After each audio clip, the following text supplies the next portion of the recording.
Honorable Leandro Leviste is hereby recognized.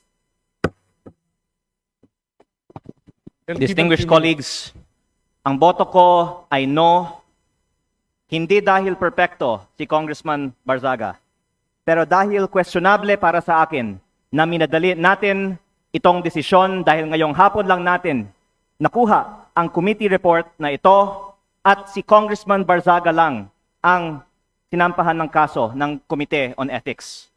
Ang boto ko ay no, lalo na dahil inuuna natin ang kaso niya kaysa sa mga mas seryosong isyong kinakaharap ng isa sa mga kasamahan natin.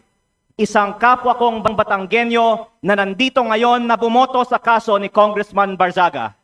Hindi ba nakakahiya maging miyembro ng Kongreso dahil parang naging normal na meron tayong isang kasamahan na inakusahan na nagbayad para sa mahigit 100 billion pesos ng mga kontrata sa DPWH?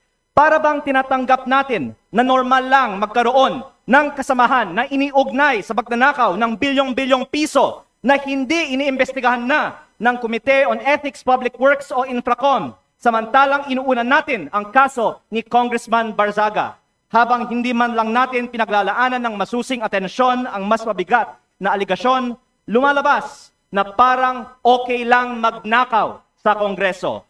Nakatala na sa kasaysayan na sa gitna ng matinding kontrobersiya sa korupsyon, ito ang inuna ng Kongreso at parang lang walang mali sa ginagawa ng isa sa ating kasamahan at tayo mismo ay ngayon sumisira sa imahe ng Kongreso.